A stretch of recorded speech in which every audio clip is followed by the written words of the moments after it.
यहाँ हम क्लास 12 के राष्ट्र निर्माण की चुनौतियों वाला जो चैप्टर है उसके हमने कुछ प्रश्नों को लिया है। जो हमारा पहला क्वेश्चन है, भारत विभाजन की प्रक्रिया के किन्हीं 4 समस्याओं को लिखें। तो आपको मालूम है कि जब इंडिया का पार्टीशन हुआ उस वक्त के क्या सिनेरियो थे। सबसे जो पहली समस्या थी वह शरणार्थियों की समस्या थी, और ये शरणार्थी इंडिया के तरफ भी मूव कर रहे थे और इंडिया से बाहर भी जा रहे थे, और इनका पुनर्वसाव, इनके लिए रोजगार, भोजन पानी की व्यवस्था ये उतनी आसान समस्या नहीं थी।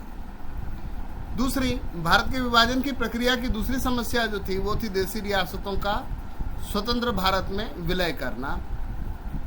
बहुत सारे देशी रियासत थे और उनको अंग्रेजों ने ऑटोनॉमी दी हुई थी कि आप चाहें तो इंडिया का पार्ट बनिए, चाहे तो आप पाकिस्तान का पार्ट बनिए, या चाहिए तो आप अपना इंडिपेंडेंट एग्जिस्टेंस को मेंटेन कीजिए, तो उन्हें मिलाना।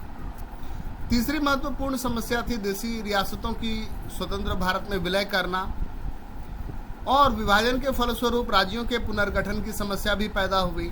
जो पांचवी समस्या है वो इकोनॉमिक्स पॉइंट ऑफ व्यू से, तो अगर देखा जाएगा तो हमारे बहुत सारे जो उस वक्त के इंडस्ट्रीज थे उसमें जो जूट इंडस्ट्री था वो बहुत प्रोमिनेंट था और वो बिल्कुल से बैठ गया, क्योंकि जो प्रोड्यूसिंग एरिया है, प्रोडक्शन का एरिया, वो चला गया पाकिस्तान में और कुछ बांग्लादेश में भी। 1953 में गठित राज्य पुनर्गठन आयोग के परिणामों का वर्णन कीजिए। 1953 में गठित राज्य पुनर्गठन आयोग के परिणामों का वर्णन इस प्रकार है। सबसे पहले तो इन्होंने रिकमेंडेशन दिया कि जो स्टेट्स बनेंगे उनको लैंग्वेज के बेसिस पे बनाइए, और पहला जो स्टेट था वो आंध्र प्रदेश था जो लैंग्वेज के बेसिस पे बना। सेकंड, जो बन करके आया उस टाइम में 14 स्टेट्स और 6 केंद्र शासित प्रदेश, यूनियन टेरिटरीज रखे गए। जो भाषाई अल्पसंख्यक थे उनकी रक्षा के लिए विशेष प्रबंध किए गए थे, और हिंदी के अतिरिक्त अन्य भाषाओं के विकास पर जोर दिया गया। हमारा तीसरा क्वेश्चन है कि भारत विभाजन के क्या परिणाम हुए, जो पार्टीशन हुआ उसके क्या इम्पैक्ट थे। तो सबसे पहले तो शरणार्थियों की समस्या जिसके बारे में हम बात कर चुके हैं। दूसरा, कश्मीर की समस्या उत्पन्न हुई जो कि आज तक चली आ रही है, और अभी तो हम लोगों ने कुछ हद तक सुलझा लिया है, बट स्टिल कुछ फ्रैक्शंस हैं जो उसको मानते हैं कि वो समस्या बनी हुई है। तीसरा, राज्यों के पुनर्गठन की समस्या। चौथा, विभाजन के कारण जगह जगह पर सांप्रदायिक दंगे हुए जो कम्युनल राइट्स बोलते हैं वो, और कई लोगों को अपना घर बार छोड़ना पड़ा, कारोबार छोड़ना पड़ा। हमारा नेक्स्ट क्वेश्चन है, भारत में लोकतंत्र को स्थापित करने में किन किन समस्याओं को सामना करना पड़ रहा है। तो जो प्रॉब्लम्स हैं वो सबसे पहला है राष्ट्रीय एकता एवं अखंडता की चुनौती, विकास डेवलपमेंट कैसे करेंगे, सांप्रदायिकता कम्युनलिज्म, जातिवाद, जो कास्टिज्म है, भाषावाद लैंग्वेज बेस्ड, और क्षेत्रवाद रीजनलिज्म। हमारा नेक्स्ट क्वेश्चन है, हैदराबाद को भारत में किस प्रकार शामिल किया गया। स्वतंत्रता प्राप्ति के पश्चात जब भारत और पाकिस्तान का विभाजन हो गया तो हैदराबाद के निजाम थे उस्मान अली खान। इन्होंने हैदराबाद को स्वतंत्र रखने का निर्णय लिया कि हम भाई किसी कंट्री में नहीं मिलेंगे और हमारा अपना इंडिपेंडेंट एग्जिस्टेंस होगा। परंतु परोक्ष रूप से जो निजाम थे वो पाकिस्तान का समर्थक कर रहे थे। अब हैदराबाद जो है वो भारत के ऑलमोस्ट सेंटर में है, और इसकी 85% जो पॉपुलेशन थी वो हिंदू थी। हैदराबाद कभी भी भारतीय सुरक्षा को खतरा पैदा कर सकता था।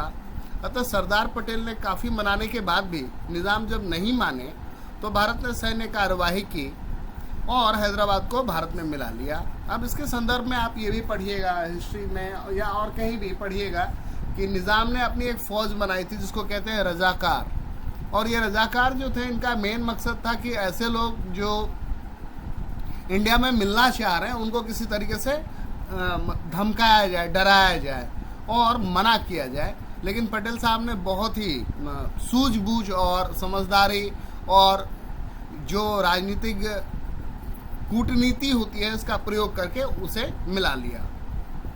फिर हैदराबाद के बाद अगर हम बात करें तो जूनागढ़ को भारत में किस प्रकार शामिल किया गया।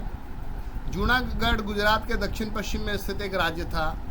स्वतंत्रता प्राप्ति के पश्चात जूनागढ़ ने पाकिस्तान में शामिल होने का निर्णय किया, परंतु भारत की सुरक्षा की दृष्टि से यह उचित नहीं था। अंततः भारत द्वारा बल प्रयोग करने के बाद अर्जी हुकूमत को आमंत्रित किया गया। तत्पश्चात शासन संभालने के लिए भारत को आमंत्रित किया गया। ये एक एमसीक्यू है मैप का। वह राज्य जिसे मध्य प्रदेश से काटकर बनाया गया है, तो छत्तीसगढ़ आप जानते हैं। वह राज्य जिसने स्वतंत्रता के पश्चात भारत में अपने विलय का विरोध किया, मणिपुर। स्वतंत्र भारत में साम्यवादी सरकार द्वारा शासित पहला राज्य केरल। अभी जब ये चैप्टर कंप्लीट होता है तो उसके बाद जो नेक्स्ट चैप्टर है पॉल साइंस में 12th में, वो है वन पार्टी डोमिनेंस का, एक पार्टी का प्रभुत्व। उसमें आप पढ़िएगा कि कैसे कांग्रेस के अलावा पूरे इंडिया में ऑलमोस्ट केवल कांग्रेस पार्टी ही थी, लेकिन उस टाइम में भी केरला में कम्युनिस्ट गवर्नमेंट थी। 1971 से पूर्व पाकिस्तान से सटा हुआ राज्य त्रिपुरा और हरित क्रांति के कारण कृषि के क्षेत्र में समृद्ध बनने वाला राज्य पंजाब। तो इस प्रकार ये एक छोटा सा रिवीजन रिव्यू जो बोल लीजिए, यह है। Thank you.